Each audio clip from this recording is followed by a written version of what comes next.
Hello and happy Thursday, Cade Sport Thursday Racing. I am Beth York and I am in the house with Frank. Good afternoon, Frank. Good afternoon, Beth. It's still morning for me, but I'm looking forward to the afternoon. Because you'll be done with racing. You'll be done and not with your day. But you know, mostly because I can eat. Because I do like intermittent fasting, so I don't eat in the morning. So that's why I look forward to afternoon. There you go. Lots to look forward to this afternoon. And in 2.5 minutes here, we will be kicking off Thursday, our 4-race playlist, the same place we saw in action on Tuesday. So it'll be interesting throughout the broadcast, Frank, for us to kind of compare and contrast what we saw with the racers on Tuesday and what they bring in on Thursday. Absolutely. So we've got Timothy in. I don't see Carl, who took the day on Tuesday. Oh, and as I say that, Carl shows up. So we look to see the heavyweights of Carl and Timothy. I don't think I see Sebastian in, who was third overall, I believe, on Tuesday. But we do have the heavyweights. But I suspect a couple of surprises will come out of today now that people know what the courses hold in store for them. Yes, and let's take a look at this first course, 8.5 kilometers. It's Lake Bend. It is a route around a lake. There's no obstacles, but there are 2 corners that could be taken, that could really take the riders by surprise. And I think we've seen that before. And the power-ups at play are 2 Razor's Edge. So that's something that allows them to be a little bit more aerodynamic, get that speed. So where they use it will be important. On race number 2, 2.3 kilometers on Cade Kart Aurora. That was an absolute crash fest. So much fun to watch that unfold. And in 2.3 kilometers, there's going to be so much action. I'm sure we're going to have a hard time making all the calls. The race 3 is Apex Mountains. It's 15 kilometers. It is a couple lumpy bumps we saw on Tuesday. That the peloton largely stuck together for the first climb, and then we saw some attacks, and we saw Timothy just let Carl Axel get out of reach, but on Dark Matter Velo, we saw Timothy come back, as is his secret weapon toolkit, and take the win on the 4th course on the playlist today, the 1.5 kilometer lightning fast round Dark Matter Velo, 1 corner paper at play. play, one quantum shift at play. And in that race, I did note on Tuesday, those were played as combos right before the finish line in that finishing corner, with the exception of someone who used it right off the gate, which I believe was Vanessa. So we'll take a look and track that and make those comparisons. But let's get to that first race, Lake Bend. We start in 10 seconds. You can see the riders list there on the left-hand side. A reminder that when they leave the gate, they are semi-transparent, which means that they can pedal through each other, and this is just to establish position. So this first few seconds of the race is really where people are deciding where they want to be. Are they going to lead the pack? Are they going to establish the pacing, or are they going to just follow the pacing? And you see, no surprise, Peter and Homer right there out in front, initially starting to control the race with almost 500 watts of power there. You can see Peter in the lower left-hand corner. He's in his door jam. It seems like it might be like a weird place to put your bike, but he's on rollers, folks. He does not have a fixed wheel trainer, so he is balancing his bike while steering his bike in game. And that is a very, very hard thing to do, let alone the racing itself. So well done, Peter. So Peter, Team CCC, we saw Homer also on camera on Tuesday racing and really making some decisive moves. And as Peter kind of settles into the race tempo here, I think that these riders are just going to try to hang together, draft where they can, and then save some action for the bump. Absolutely. And what I noticed another heavyweight in today, Casey. So maybe Casey will be filling in for Sebastian today. So definitely 3 heavyweights in at the beginning. We've got someone off the back, but generally we've got a beautiful pace line here. Someone must be going fairly hard on the front. Really about threshold, right around threshold. Threshold on equalized watts is 421 watts. And we see sort of Peter's in that particular zone, or maybe that's a little bit frozen. So given that there was a line forming at the time, probably they were going a little bit harder than that. And what we see here is the pack stretching out across the road, which is an indication we don't even really have to look at the watts that everybody's putting out. We know that the watts are down a little bit. There we've got a Velocity Vixen jersey a little bit off the back. That would probably be Carl. Yep. Looking to save some energy at the back of the pack. You can really get a big draft savings there. But then, of course, you might miss an attack off the front. Carl probably is comfortable that he can cover that. And as I say that, who else but probably Timothy Tamont off the front there doing a little bit of an attack early in the race. Yeah, he did use that same. I came in a little bit late to the broadcast, and I know that. I think by the time he got to Apex Mountains, he was kind of feeling it a little bit. So I'm sure he's sort of checking himself so he doesn't wreck himself, to kind of really kind of punch out the legs of his competitors, but make sure he has the sustenance to make it through all of these races. And one thing about the playlist too, they all are slightly big attack by BJ off the front here. There he is. Sorry to interrupt there. Yes. But he's putting the pressure on. Timothy's going to cover. Looked like Vanessa was going to try and cover. I think Vanessa is out to do something special today, but maybe just covering the brakes for her teammate Shaq, who wrecked in the second to last corner on Tuesday, and maybe she's looking to see if she can, secure the win and not get caught out by one of those last 2 corners that are somewhat technical. Yeah, and it does look like that attack didn't stick. It is closing back up into a nice long line there.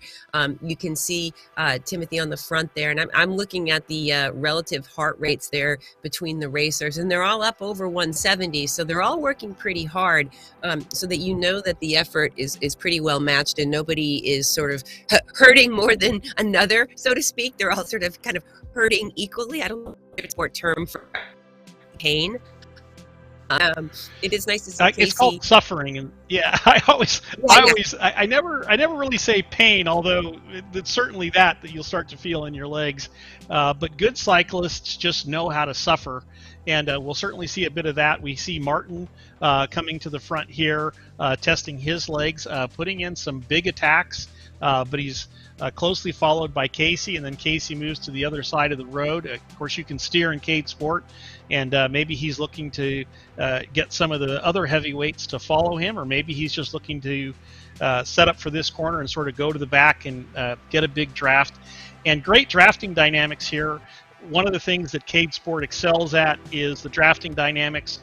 We've put in a huge amount of learning in the draft, and these drafts are going to be very, very realistic. So you get these thin lines, you can do pace lines in Cade Sport, and you'll get really good drafting dynamics. And we see Vanessa coming up here to the front, along with, I believe that's Casey. So we've got sort of a side-by-side pace line going, which will provide even better draft for some of the people further back. And we've got, it looks like, a couple of people off the back. It's going to be hard for them to catch the peloton. Yeah, it does look like just 4 seconds back is Kay from this group, but not to be counted out. She might be just picking her spot, saying, I'm not going to do a lot more on this race here. You can see here Peter and Renee here trying to oh sorry, that's Renee on to Kay. I see Peter on screen, and I saw the yellow CCC, but that in fact is not Peter that we're looking at right now. That is his teammate Kay here with Renee. So maybe the Renee and Kay can team up and try to shut down the gap here. But back on the front, Vanessa on the front of this, setting the pace. We've seen her in the last, I don't know, couple of weeks, really be a little bit more dangerous. And I think it's because, not because anyone ever counts Vanessa out, people know better, but I think that she's been able to sort of like surprise people with both her tactics and her strength. So it's really nice to see her coming along like that and being in this front group and really kind of laying it down. You can see in the bottom left-hand corner, Erhan and all the other thumbnails of the racers that are in on course. They've got the in-game communication. They can talk to each other. And they can hear the broadcast, and I can also see their faces when they curse me if I say their name, and then I give them a crash. I don't really take ownership of that. I just acknowledge that sometimes there's coincidences. On board here with BJ Alfonso here, and one of the newer racers, been joining over the last couple of weeks. I think he's sort of figuring out the game dynamics, which there is a little bit of a learning curve to the game. And I say little bit, it's actually a lot of bit. Sort of once you think you've got it down, you realize there's something else to learn across a different course. And of course, what the other racers play. Now, we haven't seen any of the Razor's Edge deployed yet. We've got 2.7 kilometers to go, which makes me think that we're going to be gearing up for a massive sprint with some double Razor's Edge. Yeah, I don't think there's any power-ups in this first race today, Beth, and I'm wondering what happened to BJ. I wonder if he suffered a little bit of a mechanical or something, because he was off the front, now he's off the back. Maybe this happens to me in pace lines sometimes. I go too hard on the front, and then when I try and catch on the back, it's a little surprising how fast everybody is going, and I miss it and I get gapped. Or maybe he went to the back and then he got gapped off by somebody, which certainly can happen. And if you're tired, it can be hard to catch back on. Well, we must have Razor's Edge in this, because somebody's using it, so I stand corrected. You're absolutely correct. It looks like here Timothy Tamont is off the front, and he's going to try and take the victory today. Now, he crashed in the very last corner on Tuesday, so I'm sure he'll be looking to correct that mistake and take the win for the day. It does look like they're not going to let that stick here. Timothy's got, they're coming back together here. Carl Axel kind of whipping around. The Razor's Edge, they have a point of which they won't be helpful anymore, because if you get to the corner and you have that speed, you don't want to waste the free speed. Of course, it makes you more aerodynamic so that you can move through the course faster. So I'm kind of surprised I haven't yet seen it here. 1.4 kilometers to go. Carl Axel, Timothy on his heels. We've got Jeff. We've got, here are the racers. We've seen this before. Mano a mano here, just digging in, and Carl holding that pace and dropping some like pretty consistently high watts, around 500. You can see people giving him a little bit of Cade emoji action there on the top. A nice thumbs up. Well done. But yeah, this is going to be interesting to see if they overcook it. I'm like nervous for them, Frank, even though they know what to do. Well, you also got Martin and Jeff sort of closing that gap. You've got Carl now here using his power up, and the question is, will he be able to maintain his that gap using that? As you said, will it cost him in that he crashes in the corner? Or Carl's good at braking, so I think that will be good. Oh, you got Timothy using it very late here, but probably having to come off the power for a corner. Oh, but he goes right by Carl, and now Carl gets on it. But oh my goodness, the top four all going down.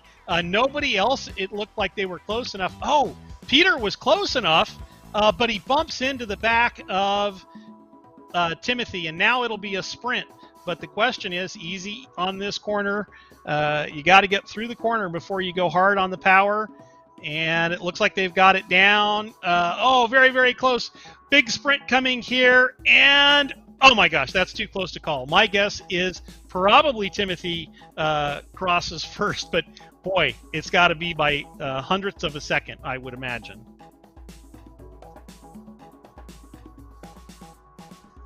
Everybody going down here in this particular corner. So everybody overcooked it except for Peter.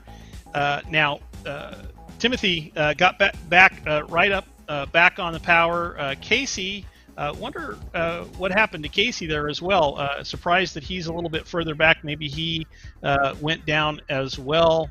Kay crossing the line here as well. Very, very interesting finish. Yeah, I was thinking about it as I was watching that unfold. So Timothy's at the front and takes the first crash. People are following his wheel not to let any bit of a gap fall. They all go down, but because Timothy went down first, he had a slight advantage where he could get up to speed a little bit faster, so that he could kind of leave the crash pile. But as you said, Peter was right there, consistent, making sure, and it was too close to call. Timothy did take that. It looked like a tie at the line. I'm glad we had a photo finish there. Carl Axel takes third. Jeff the Looney, I love changing the names here. Vanessa taking fifth. Martin, thank you for calling that out. I wasn't sure the first name of that rider there. Homer, KCK, and Alfonso in the first race. Now, does this one have a 2 times multiplier just like on Tuesday? It has a 1.5 times multiplier. The third race has the 2-time multiplier, just like Tuesday. Everything else is the same. I think Peter's rollers cost him there. Couldn't lay down as much of a sprint. Otherwise, I think that was Peter's race to have. He handled that last, all the technical corners with aplomb. So I know Peter's more of an endurance rider, maybe a little bit less into the technical side, but the technical side surely helped him today. And good heart shown by Timothy and Carl to get back up and get across the line. That was awesome. Our next race going in, so those are our top 3, 4, 5. Our next race is Cade Kart Aurora. 3 laps, 2.4 kilometers, 2.3 kilometers.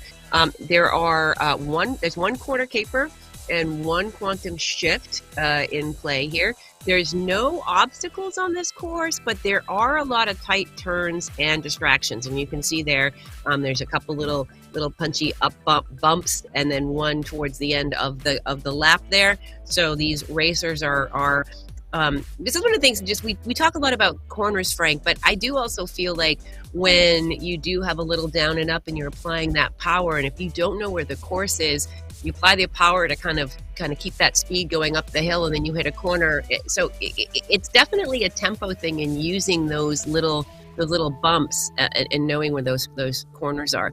So I think we're about 5 seconds away from the start. Yeah, go ahead. Call the start. All right, here we go. Out of the gate they go. A little bit of a dig here. Again, transparent for the first little section here. Corner caper out of the gate by Carl Axel, just kind of establishing that gap right ahead. And now he's putting, if he puts himself in the first place, you can see the crashes happening in red behind him. Too many to call. But if he does this, boom. And he got a lead. Mistake by Carl. Unexpected. Great use of the power up to start, but then and he got down to speed. Looks like he just didn't brake enough there. Right. I think that tactic, though, on these short courses is if you can get enough of a lead, even if it's just 1 or 2 seconds out of the gate, you're putting the people behind you in the chase position, right? So it's sort of like the predator-prey situation where it's like, okay, well, you know what? I am the predator. I'm setting the pace. People have to chase me, and they're likely to make more mistakes on the chase than they are if they were holding the front. But we did see him go down and make that mistake, but he's still holding that front lead. Peter behind him. Jeff, I think he also knows that everyone else is going to be making some mistakes. So able to pull it up by 2 or 3 seconds and hold that front. And Peter, who just was in second in the last race, I don't know. He's being very measured here. You can see him slow down a little bit on those corners to kind of be mindful, but he's down to 5 seconds in 1.6 kilometers. Want us on that, Frank? Yeah, so very interesting. Peter is riding this course with just a rhythm, just probably on his rollers, just maintaining some, maybe around 200 watts, maybe picking it up a little bit and then coasting through. But he's doing an excellent job here on a technical course, and he's, following Carl. Carl's been doing very, very well on the technical courses. More surprising, Timothy looks like he just crashed. Jeff just crashed. Renee just crashed. Casey just crashed. And really the key to these courses is just to ride your own race and ride a rhythm, and you will be amazed at how many people you will pass as they crash in the corners. Yeah, and I think that, the way that I'm watching the speed differentials between Carl and Peter, and I'm watching the watts, it doesn't really look like Peter's gunning to catch up with Carl Axel. Like right now, 31-32, Peter 26. So he said, in 1 kilometer, I'm not going to catch him. My goal is to just hold my position on second, not make a mistake. Carl Axel is holding his position on the front, not wanting to make a mistake, because there would be a chance, slim now, that he could get caught. But if he just maintains this, doesn't let the pressure get to him, stays focused, he'll take the win on this one. But downstream of Peter and Carl will be interesting to see how those shake out, because there were a number of crashes, and I think the 3rd, 4th, 5th position are going to be ones that will be in contention here. Timothy 1 second ahead of Jeff. Renee about 8 seconds back. So there is a chance for Jeff to get ahead of Timothy. But Timothy at this point knows, okay, well, I'm probably not going to catch up to Peter. So I just need to hold this third. I need to get as many points as I can out of this Apex Mountains. Moving to third has helped Timothy. He was 1 point in front of Carl for the overall, given these last 2 races. But moving into third, and he goes down because that really gave him a little bit more 3 or 4 points buffer. And then we see Jeff, great use of a power up. And the question is, will he get onto the straight? He does get onto the straight. Now, can he break in time on that uphill? And the answer is no. He makes the same mistake that Carl made, and he just couldn't slow down in time with that beautiful use of the power up. But they needed to break sooner. Yep, and here's Carl Axel. 3 kilometers. He's lapping some of the other riders on course. That's what you're seeing here, and that's how you can visually know whether those riders are in contention with you. Of course, Carl knows he's in first, but if you're watching and you were wondering what that was, Peter just drops his corner caper there. I think it was just sort of expiring as we cut to his camera, but Carl Axel is going to take this with 0.1 kilometers to go, nice and controlled. Other than that first crash, he established the lead, kept the lead. Peter didn't take the bait and try to race him down. Peter said, that's fine. I'll take second. Thank you very much.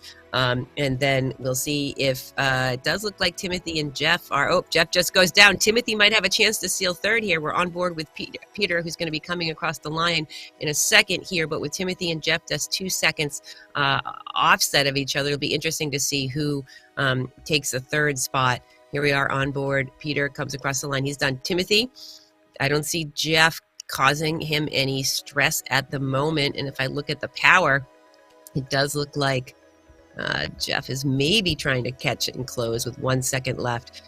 So these riders just have a little bit of course left, but it doesn't look like Jeff is going to be able to overtake Timothy. Timothy holds that third spot, but he did do a nice fight there. Jeff, well done, trying to get that together. Back on board here with Shaq as she comes through the finishing corners. Nice job by Shaq in this race. We were talking about her on Tuesday, but that's a very respectable finish on this course. Well done.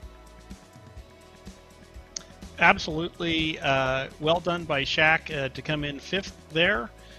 And looking at the scoreboard, we got Timothy 3 points ahead of Carl, so that definitely helped. We've got Jeff in 3rd place with 30 points, and Peter moving up the scoreboard. I've got to look at that and get Peter. You do the math, and I'll do the words. Yep, I put on the All right. I put on the one. Actually, it's Timothy at 44, Peter at 42.5, and Carl at 41 points. We've got a display on that, but let me catch this before we go.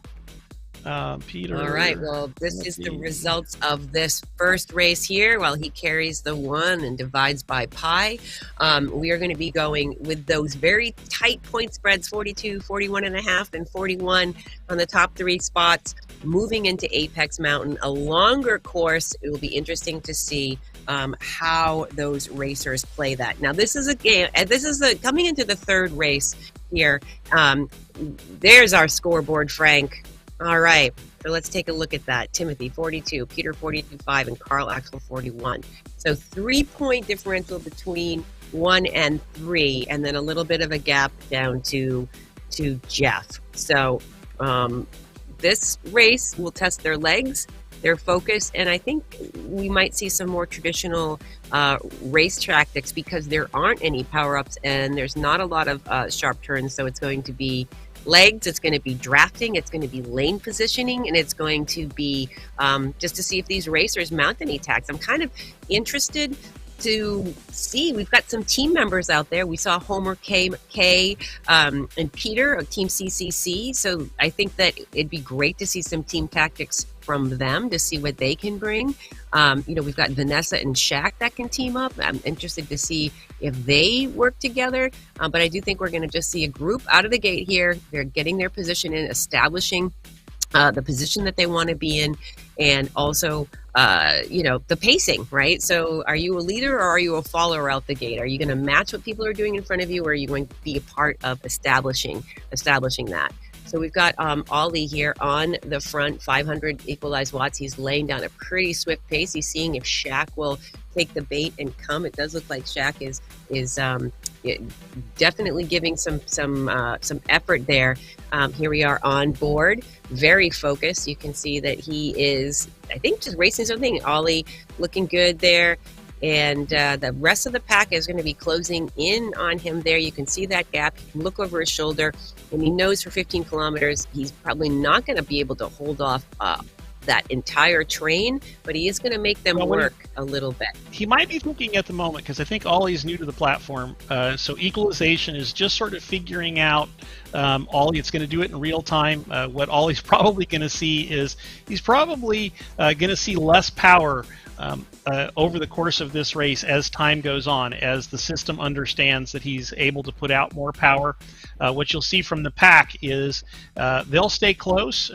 You saw them in a thin line. Now they've sort of reduced their power, if you will. Maybe the system is already starting to make some corrections for Ollie's power, but that will get equalized here very shortly. And you'll see the rest of the pack sort of maintain connection, and then probably towards the end, everybody should be on equal footing.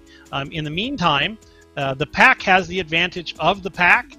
We see a couple, looks like we've got Peter Castro saying, you know what, I think I want to see if I can tap into some of that power and draft off of it. And you see him making the bridge to Ollie. And what you'll see here is we've got Kay Thompson also looking to bridge. You got Jeff following that move. You got Shaq following that move. I would expect Vanessa to be up here, but I don't see her. Maybe she dropped off the back there at the beginning, and maybe Shaq is looking to have a very strong race today, as she did in the first race on Tuesday. And it looks like it's all coming back to, no, we're still a little bit of a break here. Are we all back together? We're almost all the way back together. Yeah, and so as you said, Peter, Team CCC covered that break even with sort of the equalize, but I think that was an interesting decision because the pack can kind of like act as a pack, right? Like, oh, no, let him go. He's a new rider. It'll correct itself by the end of the race. I'm not going to do that. Or KG, Peter saying, you know what? I'm going to just like go up there and suck the wheel and get that free speed. Kay said, I'll come with you. I think she hesitated a little bit to see if anybody would cover Peter's attack, and she didn't want to pull the group with her, but she ended up, really pulling that group back together on the front there. So she doesn't want to lose sight of her teammate, so the two of them can work together here in the pack. It is stretching out a little bit. You can see the equalized watts there are a little bit, all over the place, but the speed, 46, 47, they're all cooking pretty fast on this flat section of our Apex Mountains course. You can see the two on the left-hand side. You can see the course profile, the map, as well as the elevation profile. So right now on the flat, trying to conserve as much as you can. Again, there are no power-ups in this course, so it's all tactics, it's all legs, and it's a little bit longer than those earlier races. So this is the one that all things being equal, it speaks to a racer's fitness level a little bit differently than those shorter 2.4, 1.5 races. Here we are on the pack. Ollie in the front, still holding on, and the pack mentality says, "That's cool, Ollie. Pull us all. We'll just take the draft," which will be really interesting to see what happens on the climb. Sorry about that. I had turned on my mute button. I was talking, and but nobody was hearing me. I have a habit of doing that. As you can see, there's a little bit more suffering coming onto Ollie's face, so equalization working. We've got a couple of riders just off the back who, if they work hard, can make connections with this front group. And boy, it'll get so much easier if they can just get close to the back of that pack. But this is much more your standard road race sort of tactics that you will see. And here, Kay's feeling good today. I can sort of look at her. She's closed the gap a couple of times. Now she's up here on the front. There's a couple of other yellow jerseys in here for CCC, so everybody else should be on alert that there might be some attacking, especially as we reach the climb, which won't be for a while. So it'll be interesting to see what team tactics CCC will be playing today. Yeah, you mentioned that Kay's having a good day, and for anyone who's watching the stream, you don't need to know Kay to know that she's having a good day, but you can also kind of see when you're looking at the rider list, the relative sort of suffering in terms of the equalized heart rate. She's definitely at a lower heart rate than the rest of the crew, and that can, having a strong day, had her Wheaties for breakfast, coming in strong, and and it does look like, okay, VJ here is looking to kind of close that gap and come down, come over and get a little bit of that free speed, and he now would probably be more or less equalized. I know that it does take a little bit of time depending on the races and the way, but he's probably and all he's got to do here is and boy, this is really hard, but he's got a little bit of heart rate left. If he can just close that gap, and I've been in this position so many times as a sprinter, especially before the climb, you really want to close that gap, get back onto the group, sort of get that 60 to 80% draft savings from the aerodynamics. But it's looking like he's fading a little bit here. It'll be interesting to see if the group sort of slows down. But man, the group at the front has been really animated, sort of attack after attack after attack, and we see Ollie going off the front yet again, really putting everybody else into the hurt locker here. We see Timothy here just dangling off the back, probably suffering quite a bit. And you really want to keep those gaps to a minimum. It makes a huge difference in what your savings are, but it's easily said. It's often very hard to do it.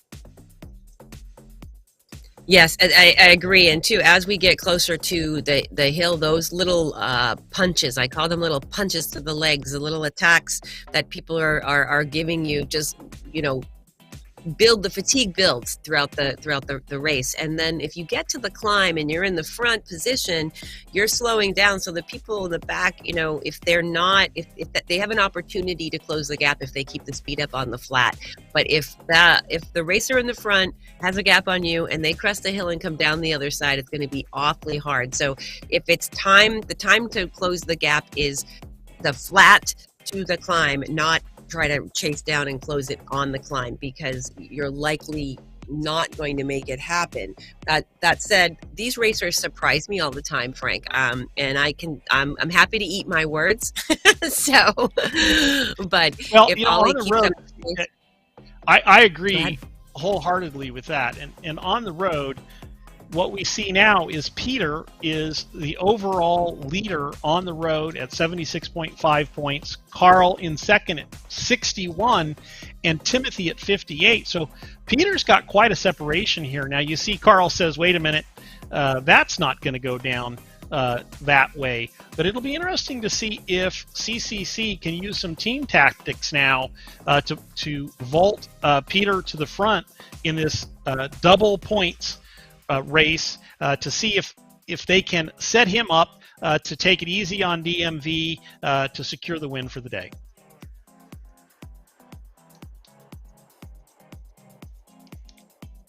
What we also see here is Ollie has really, one of the things he's done is animated the race today. He's put people into the hurt locker. We've got Kay Thompson up here, though. It looks like she's got a lot of power to give. So her job is probably just to cover any moves. She's going to cover Ollie. Timothy fading today. It looks like maybe a bit fatigued overall. So he might be dropping down the standings, and it'll be interesting to see how that turns out for the day. Yes, you can see that they are on the climb here. It's not particularly steep, but it's enough to feel it in those legs, and it does look like we're nearing the little flat at the top with a little bar.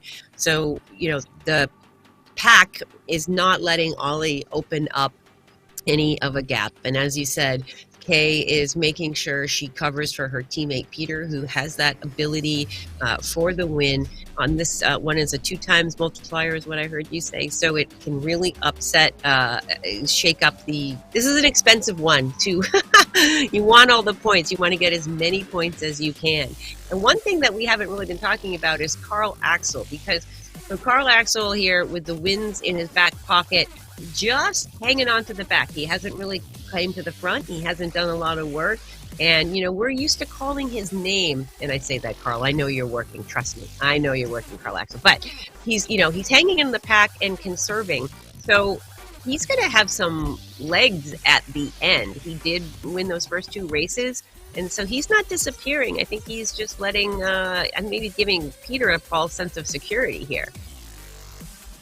Yes, and Peter is much higher on the equalized heart rate. So he's sort of in the hurt locker. We see, Ollie off the front.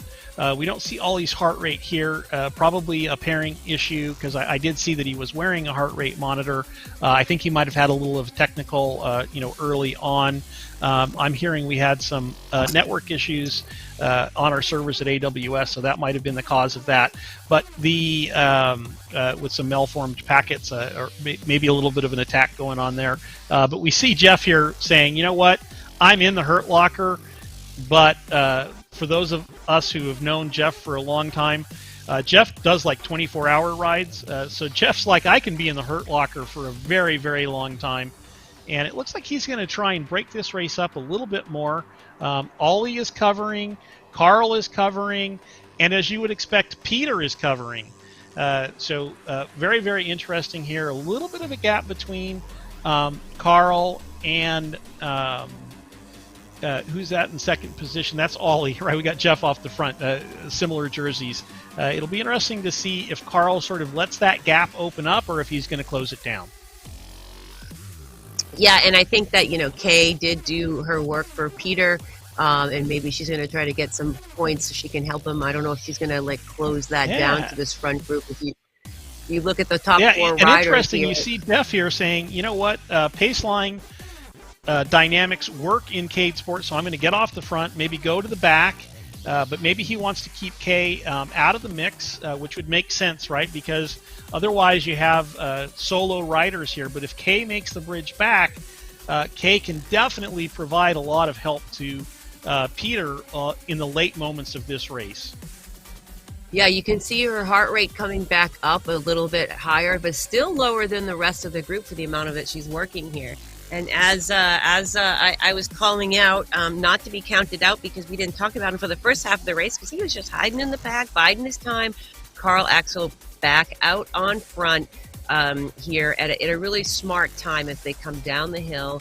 There'll be another little flat, a bump, and then the finish. So these racers right now, it could be anybody's race. 4.9 kilometers to go. It does look like Kay is coming in. That's a lot of work. Let's not count that out, Frank. 1 or 2 seconds behind a group, and a group that's moving and looking at the speed differential. She's just did a really nice job coming to that. That was a great job. Yes, and my guess is she's either very fatigued or something's a little bit off. Oh, no, the heart rate is coming back up because it was actually going down, and I was like, nope, I don't think that's accurate. But she's caught back on. I will say this, Jeff, real good, had a real good sense, great race tactics there. He did an attack at just the right moment. He's really split the field. Everybody else is way back now. So, Timothy, everybody else is almost a minute back. So the winner will come with 4 kilometers to go, actually about 4.3 kilometers to go for those of you who are really accurate. But with about 4 kilometers to go here, the winner will come from this group. That's going to catch Timothy Tamont out. For sure. The best that he's going to be able to finish is 6th position. He's going to be dropping down the overall today because of that. And so now this really becomes a play between Peter and Carl. But having said that, Jeff has been scoring points. And if Jeff takes the win on the double points day, he's going to zoom right up probably into the podium positions for the day. That's really great. It's good to see Jeff's name call it out. I love the playfulness in the naming here in the racing, which is also fun. Now, Kay, coming to the front here, I'm not sure, what the idea is here, maybe to control the pace a little bit, but that's 500 watts. That's not controlling the pace. That's not coming to the front and say, let's settle down, friends, and regroup. She's putting some effort in. Yes, and she might be saying, what is all this talk about Peter winning and Jeff winning and Carl winning? You know what?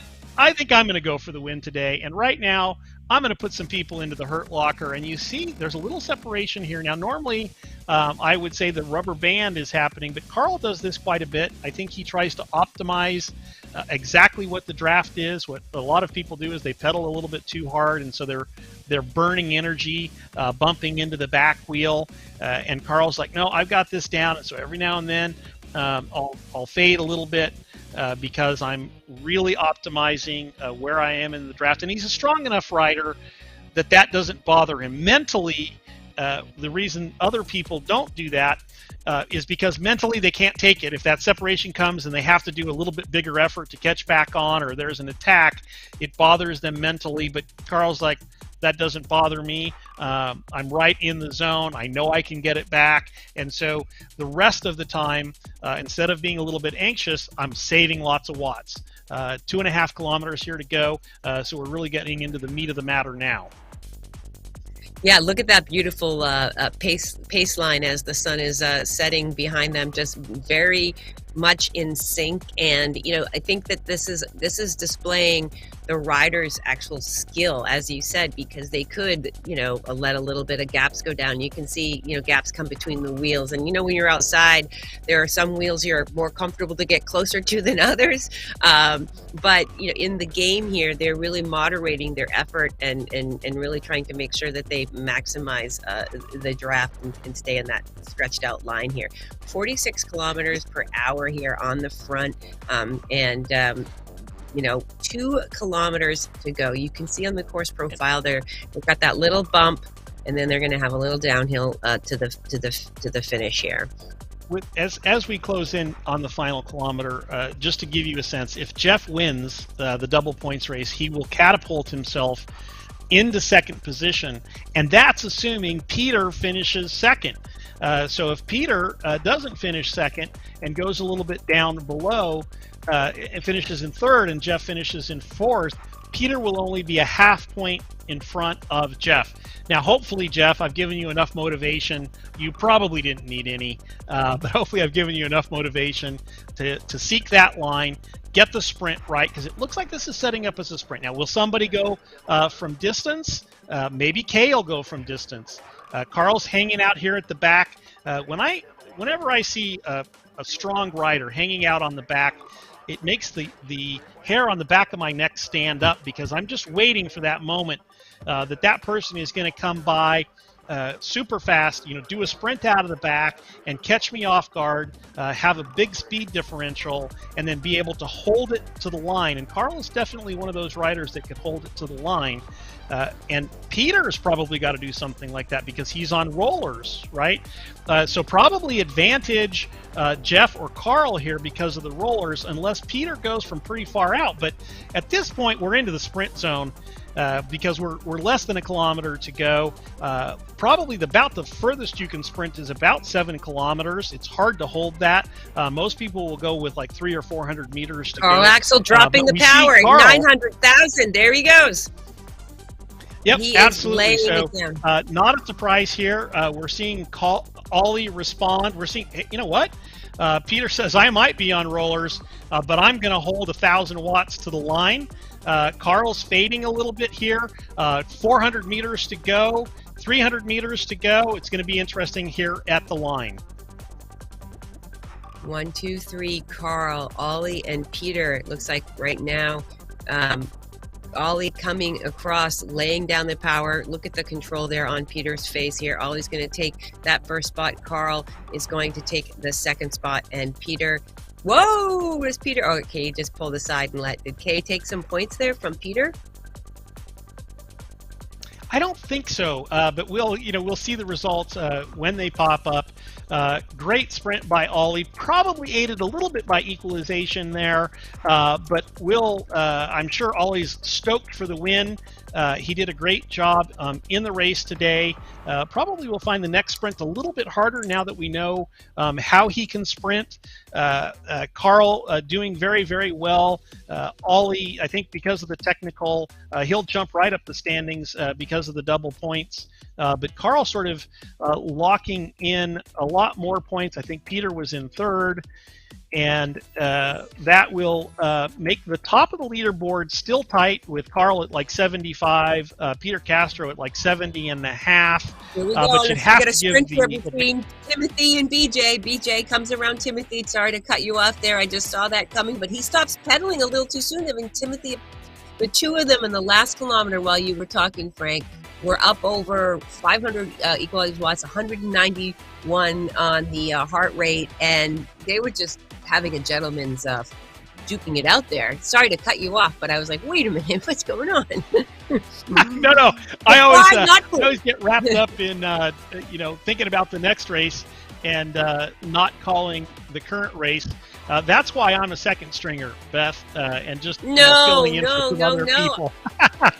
I have to tell you, though, that was a pride not point sprint between the two of those at the end there. So these are the live results for race number 3 in this play set. Ollie in first, Carl, Axel second, Kay, Peter, Jeff, BJ, Timothy. We still got some other riders out on course. A great job there. But yeah, it was very obvious to me from the beginning, because just calling the first 2 races with Carl just being in front and taking the win, and then he was just kind of lurking in the back.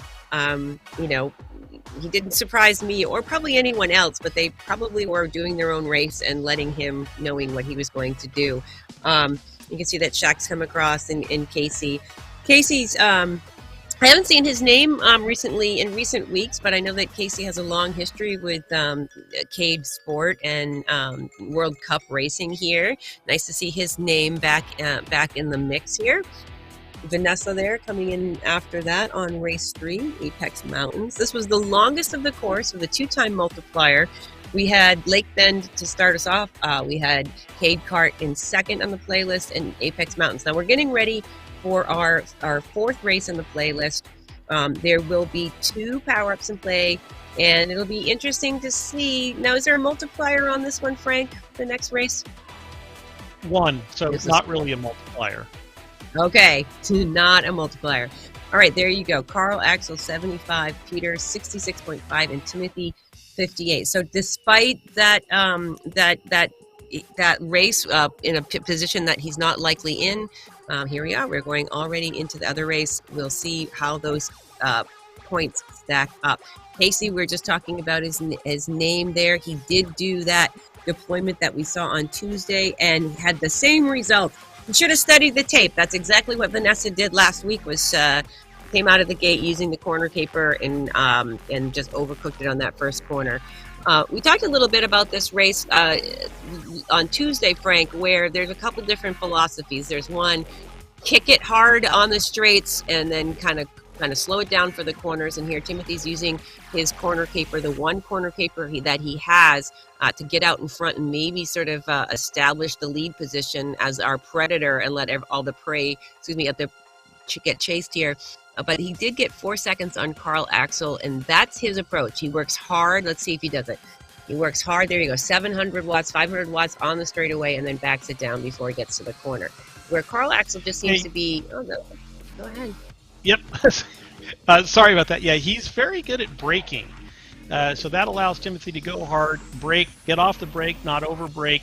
Carl probably using a little bit more of a rhythm approach here as well. And one of the things that I caught that was interesting, Casey went down, and then Peter goes down. And I can understand that because Casey sort of took Peter out. He was ahead of everybody there, but Peter ran into the back of Casey as Casey came back over to the right-hand side. And then I think Peter got a little frustrated there and was trying to go around him, and that's probably backed him off, because at that point probably wasn't enough, but he was in front of Carl, and that would have given him a chance for the overall win today. Yeah, it was interesting too. With the Casey Peter thing that we were seeing was the use of the quantum shift. It's very important in races like this. If you are trying to get around someone, but you have obstacles, you have corners to deal with, and of course the inside line on the corner has different speeds, non-crash speeds than the outside lane. It does look like everyone's sort of riding on the inside lane, so maybe there's some education that I can take away from that. But Timothy here in the front, Carl Axel just a couple seconds behind, and now he's coming across the line. Doesn't look like, oh, wait, did that just happen? Oh, that was insane. Timothy was coming across the line on the final turn there, and we saw Carl Axel drop the power-ups and come around him just at the line. That was bonkers, Frank.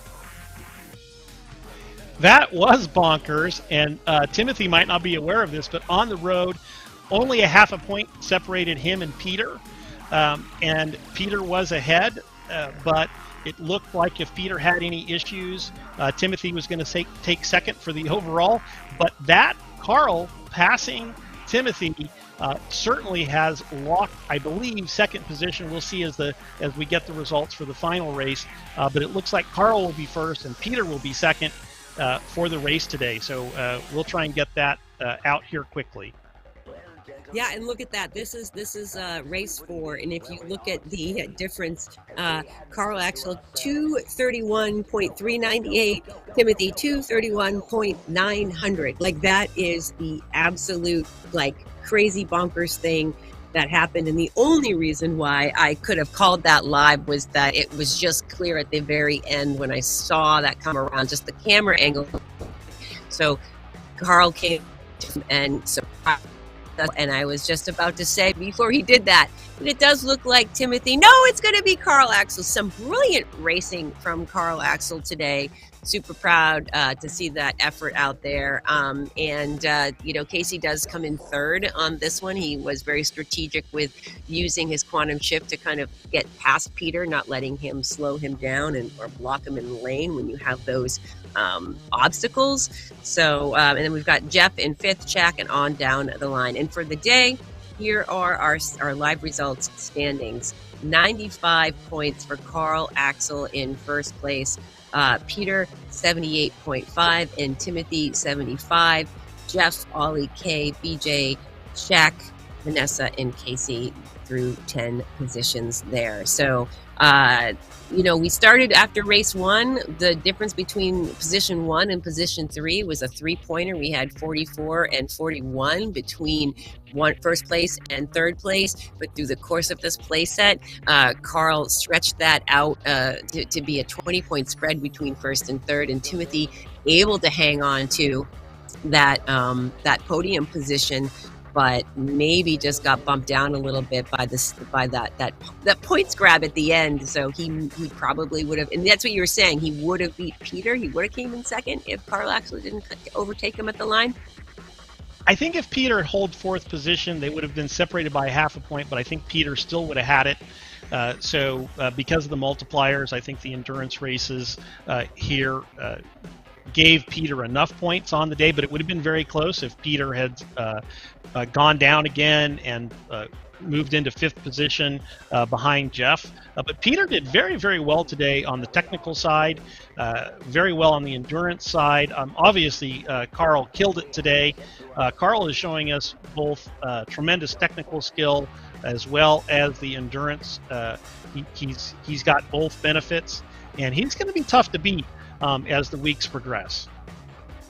Absolutely. That was a lot of fun, and it is really great to see these racers on camera, to see their techniques, to see how they're feeling. I always get a kick out of the interplay when they know I'm talking about them, and sort of the reactions that I get. I love it. I love seeing them.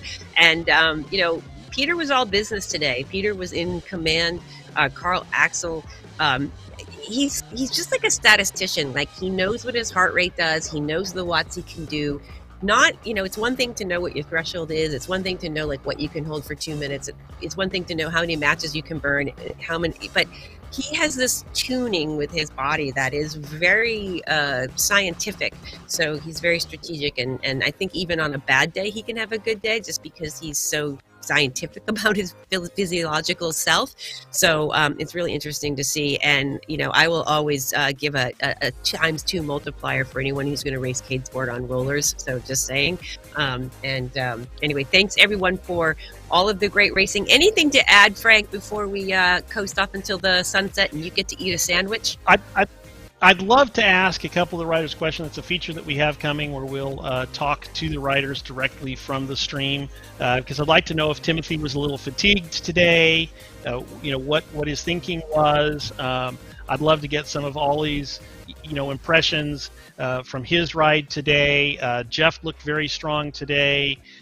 Peter had a very, very good day. I think we could all use some tips from Carl. So I'm looking forward to being able to talk with the riders and see, what we guessed was their strategy or their tactics and what they actually were. They can correct us. So looking forward to that. Yeah, same. That sounds great. I always love to hear the perspective. So, well, that's going to wrap up this Thursday racing, this 4-race playlist, Cadesport Thursday racing. And we're going to do it all again on Saturday. I won't be with you, but the races, if you had a good time and you want to see if you can make some improvements, do some different tactics, join the races on Saturday.